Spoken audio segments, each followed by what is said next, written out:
Hello friends and dear student, एक बार फिर से आपका बहुत बहुत स्वागत है। तो आज की इस वीडियो में हम लोग पढ़ने वाले हैं फार्मेसी लॉ एंड एथिक्स का चैप्टर नंबर 18 और आज का हमारा टॉपिक है बायो एथिक्स। तो इस चैप्टर के अंदर आपको कई सारे अलग अलग टॉपिक्स पढ़ने हैं, तो चलिए हर एक को बारी बारी से पढ़ते हैं। तो पहला टॉपिक है इसमें basic concept of bio ethics, यानी आपको इसमें ये समझना है कि बायो एथिक्स क्या होता है।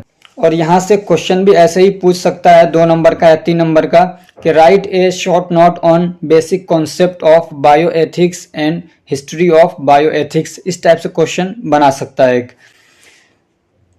तो चलिए समझते हैं। Bio ethics is the study of ethical issue that arise in the field of health care, medicine and biotechnology.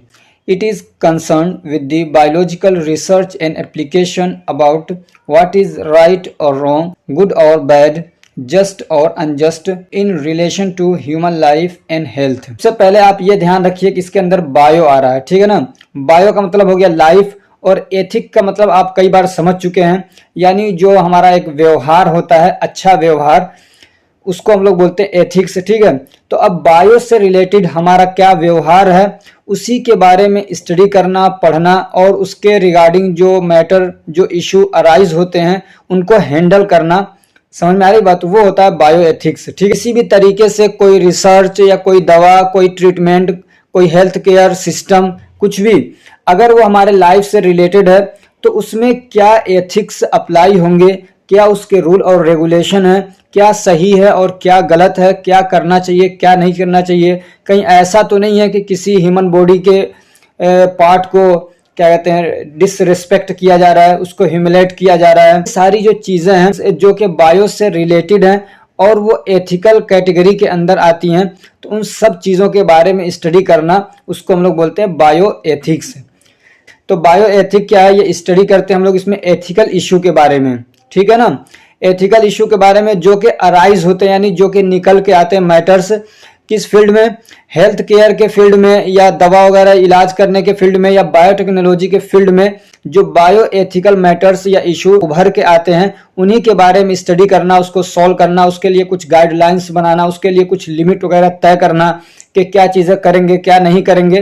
तो वो सारी चीज़ों के बारे में स्टडी करना, सारे जो काम हैं वो किसके अंदर आते हैं, बायो एथिक्स के अंदर आते हैं, ठीक है ना। इसमें एक बात ये है कि बायो एथिक्स के जरिए से ये चाहा जाता है कि एक ऐसा फ्रेमवर्क दिया जाए, एक ऐसा ढांचा दिया जाए, एक ऐसा गाइडलाइंस वगैरह दी जाए जो हेल्थ केयर सिस्टम के अंदर या मेडिसिन यानी ट्रीटमेंट के सिस्टम में या बायोटेक्नोलॉजी के फील्ड में अप्लाई की जाए। तो उसके जरिए से ये इंश्योर किया जाए कि ह्यूमन की जो डिग्निटी है, उसकी जो इज्जत है, उसको रेस्पेक्ट मिल रहा हो और जस्टिस को उसमें प्रमोट किया जा रहा हो और इक्विटी को उसके अंदर प्रमोट किया जा रहा हो।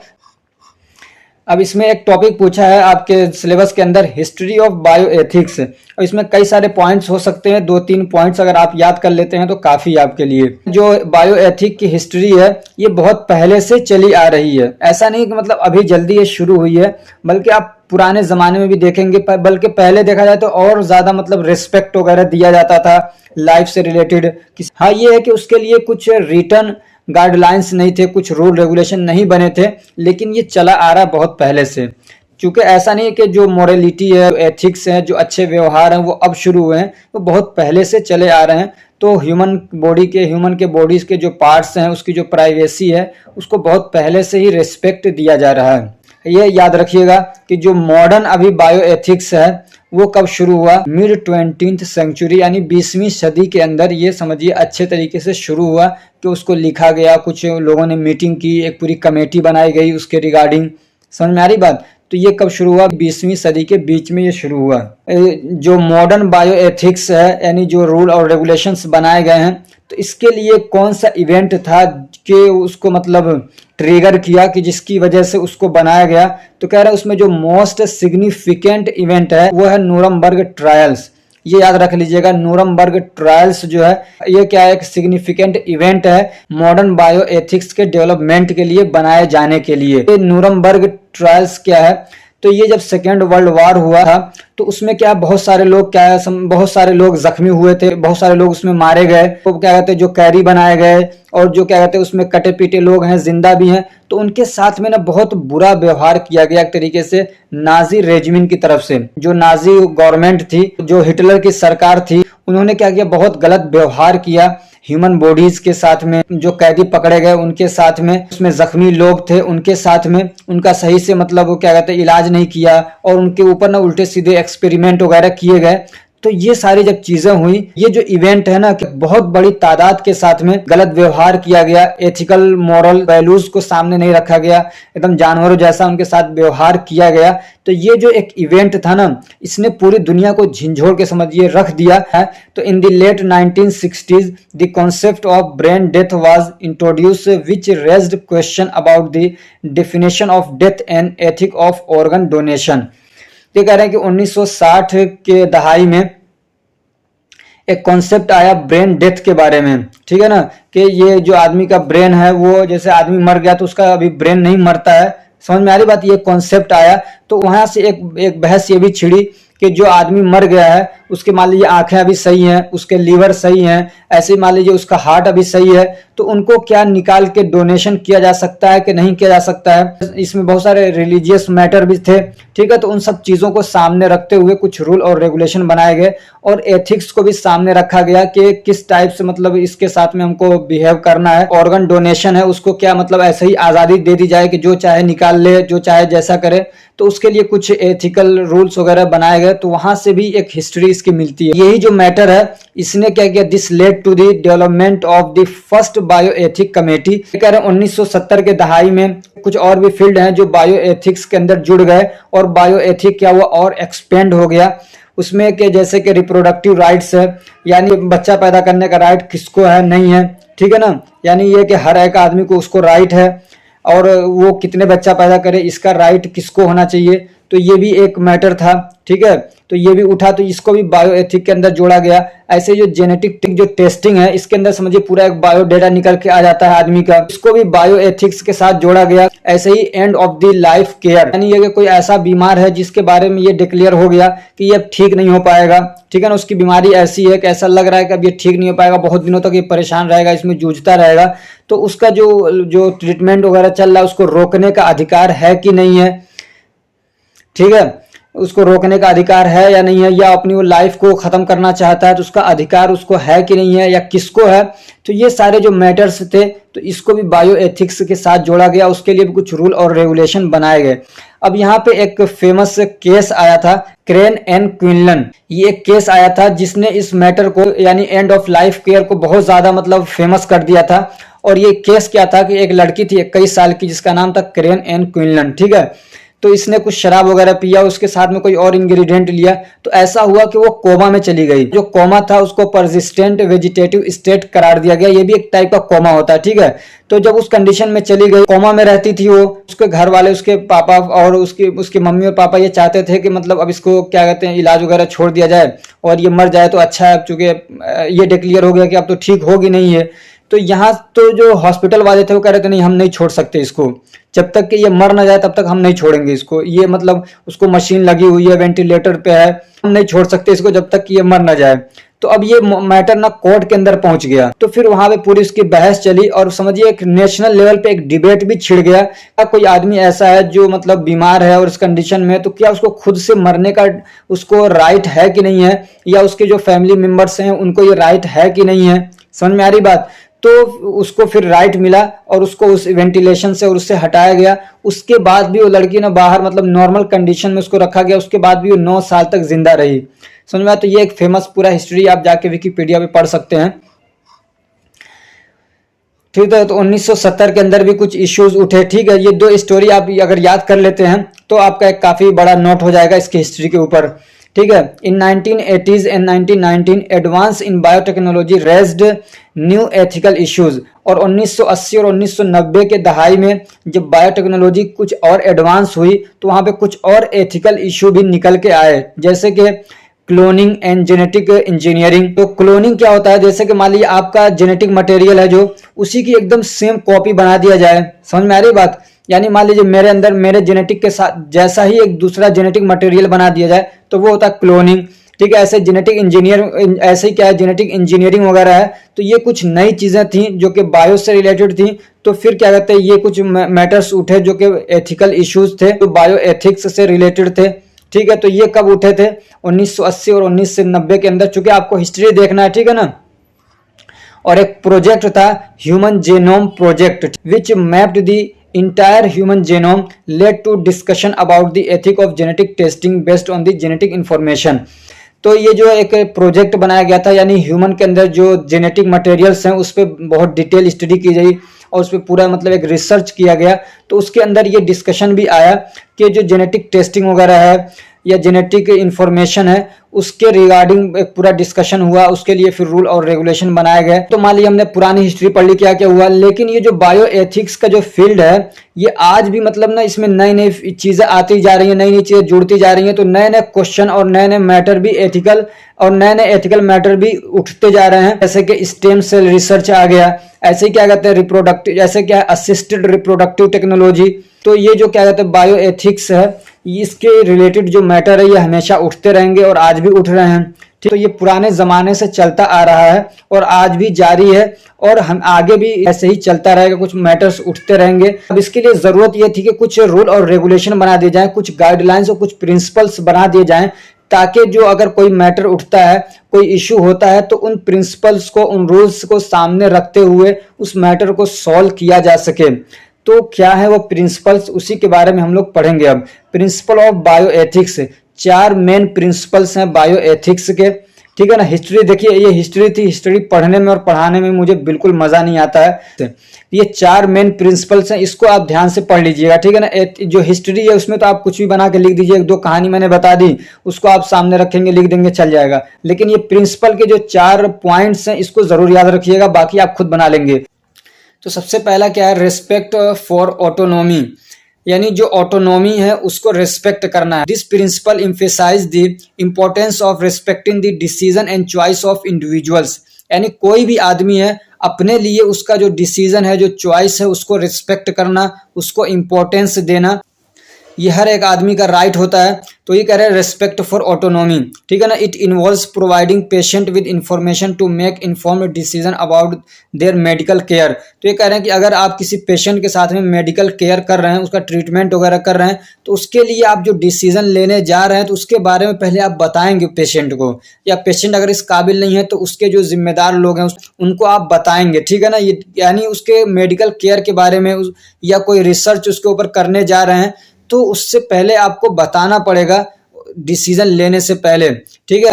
And respecting their right to make decision about their own lives, और अपनी लाइफ के बारे में वो जो भी डिसीजन ले रहे हैं वो उनका राइट है, तो उसको रेस्पेक्ट करना। यानी कि उसने अगर किसी काम से मना कर दिया तो आप उसको मान ही नहीं रहे, तो ऐसा नहीं होना चाहिए, बल्कि उसके चूंकि ये उसका राइट है, उसके लाइफ से रिलेटेड जो भी डिसीजन वो लेता है उसको रेस्पेक्ट देना है। दूसरा क्या है, beneficence. This principle requires that health care providers and researchers act in the best interest of their patient और research subjects and seek to promote their well being.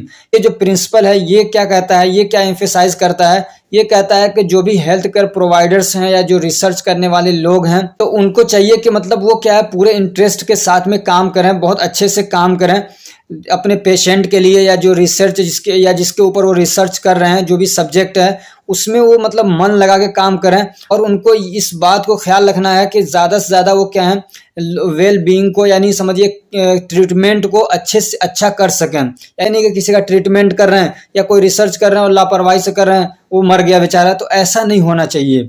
पूरी मतलब अपनी तवज्जो के साथ में, पूरी मेहनत और लगन के साथ में काम करना है। और तीसरा है non मेलिफिशियंस।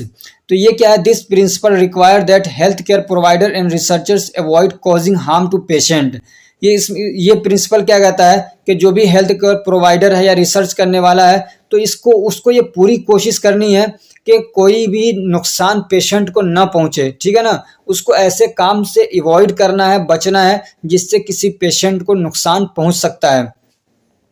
It involves minimizing the risk associated with the medical treatment or research and ensuring that the benefit overweight the potential harms. अगर आप ट्रीटमेंट कर रहे हैं किसी का, तो ये भी आप देखिए कि उसका जो रिस्क और रिवॉर्ड रेशियो है वो क्या कहता है। यानी अगर फायदा उससे ज़्यादा होने वाला है और नुकसान कम होने वाला है, तब तो आप उसको अप्लाई करेंगे। लेकिन अगर ऐसा लग रहा है कि इससे नुकसान ज़्यादा होगा, फ़ायदा कम होगा, ठीक है ना, बेनिफिट ओवरवेट अगर कम है, तब उसको आप अप्लाई नहीं करेंगे। यानी ऐसा रिसर्च भी नहीं करेंगे, ऐसा ट्रीटमेंट वगैरह भी नहीं करेंगे।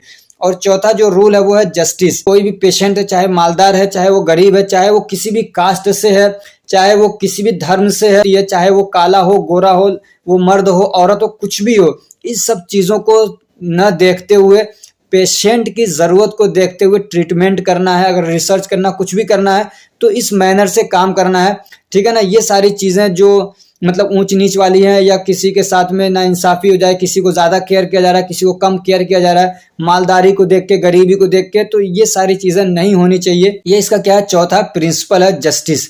ठीक, इसमें आपको एक टॉपिक पूछा है कि ICMR जो है, इसने कुछ गाइडलाइंस वगैरह बना रखी हैं, तो उन गाइडलाइन के बारे में आपको एक ब्रीफ ओवरव्यू लेना है। तो पहले आप ये समझिए कि ICMR क्या है, तभी तो आप इसके गाइडलाइंस और उसके बारे में समझेंगे। तो इसका फुल फॉर्म है the Indian council of medical research. Indian council of medical research, तो ये क्या काउंसिल है, समझिए एक कमेटी है, और ये क्या है, एक हाईएस्ट बॉडी है इंडिया के अंदर। यानी जो मेडिकल रिसर्च वगैरह हैं उसमें ये सबसे मतलब हाई लेवल की कमेटी है, समझिए, ठीक है। और किस काम के लिए है, for the formulation, coordination and promotion of biomedical research. और इसको कब बनाया गया था, 1911 के अंदर इसको बनाया गया था। किसके अंडर में इसको बनाया गया, ministry of health and family welfare के अंडर में बनाया गया। और अब जो ICMR है, तो उसने क्या है, नेशनल लेवल पे कुछ एथिकल गाइडलाइंस बनाई है बायोमेडिकल एंड हेल्थ रिसर्च से रिलेटिंग। कोई बायोमेडिकल रिसर्च हो रहा है, उसमें इंसानों को भी अगर मतलब उसमें इंसानों को भी यूज किया जा रहा है, इंसान भी उसमें हिस्सा ले रहे हैं, तो उसके लिए कुछ एथिकल गाइडलाइंस बनाए गए हैं नेशनल लेवल पे। उनके बारे में आपको एक क्या कहते हैं, ओवरव्यू लेना है, ठीक है।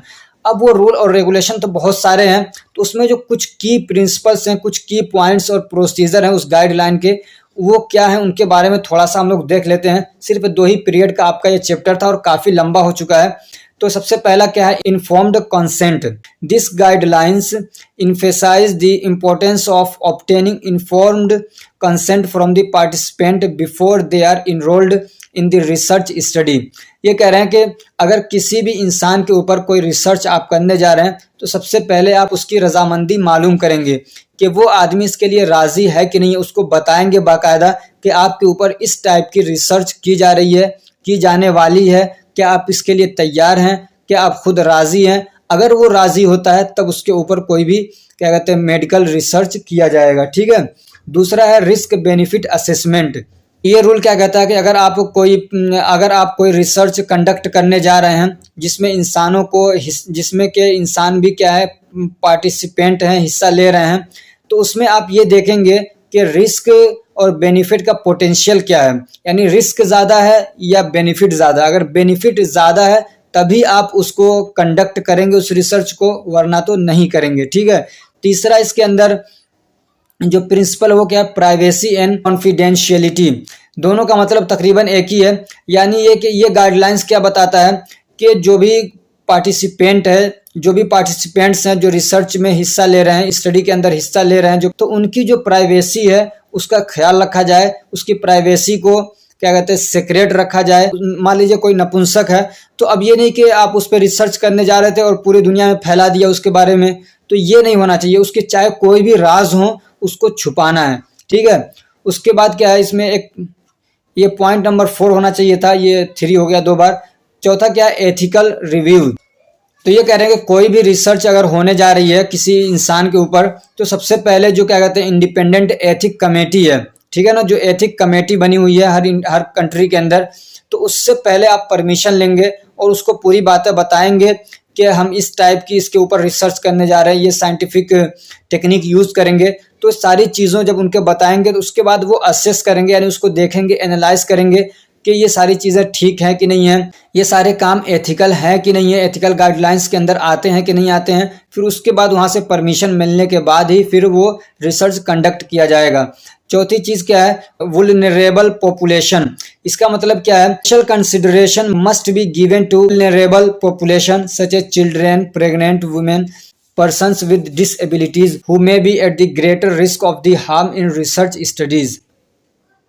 ये कह रहे हैं कि जो वल्नरेबल लोग हैं, पॉपुलेशन है, जैसे कि बच्चे हो गए, प्रेग्नेंट औरतें हो गई, या कुछ ऐसे लोग हैं जिनके अंदर डिसेबिलिटीज है, मान लंगड़े हैं, लूले हैं, बहरे हैं, कुछ टाइप के हैं, तो उनके लिए क्या स्पेशल कंसिडरेशन का ख्याल रखना है। स्पेशल कंसिडरेशन का मतलब ये भी हो सकता है कि उनको बहुत ज़्यादा ध्यान देना है, दूसरा है कि उनको कुछ रिवॉर्ड वगैरह भी दिया जाए, कुछ उनको पैसे वगैरह भी दिए जाएं, तो दोनों मतलब इसका हो सकता है। ठीक है, तो ये कह रहे हैं कि वल्नरेबल पॉपुलेशन है उनका स्पेशल ख्याल रखना है, क्योंकि उनको ज़्यादा नुकसान पहुंच सकता है, बच्चे हैं तो उनको भी ज़्यादा नुकसान पहुंच सकता है, ऐसी प्रेग्नेंट औरत है उसके ऊपर कोई रिसर्च कर रहे हैं तो उसको भी ज़्यादा नुकसान पहुंचने का खतरा है, चूँकि पेट में बच्चा भी है। ठीक है ना, ऐसे ही जो लोग पहले से ही डिसेबल हैं उनके ऊपर रिसर्च कर रहे हैं और आप केयरलेसली काम कर रहे हैं, तो उनके तो पहले से ही बेचारे वो क्या डिसेबल हैं और ज़्यादा उनको कुछ नुकसान पहुंच सकता है, तो इन लोगों का ज़्यादा ख्याल रखना है, बहुत अच्छे से ख्याल रखना है। पांचवी चीज़ है data sharing. Researchers are encourage to share data generated in research studies in a responsible manner.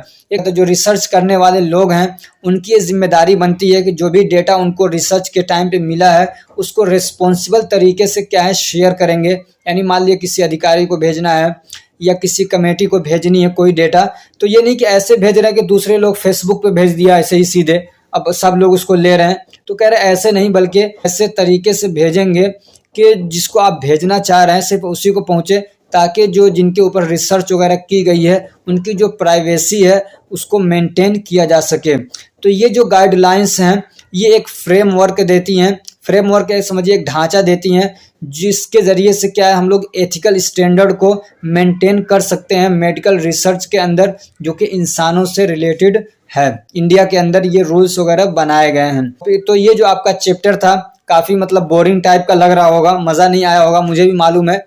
ये चैप्टर थोड़ा सा ऐसे ही है, लेकिन क्या करेंगे, आपके सिलेबस में तो पढ़ना पड़ेगा, इसके लिए काफ़ी मेहनत करनी पड़ी, बहुत ढूंढ के निकालना पड़ा। किताबों के अंदर तो आप देखेंगे ऐसे ही पूरा जो क्या कहते हैं एक्ट है, जो रूल और रेगुलेशन ऐसे ही डाल दिया गया है।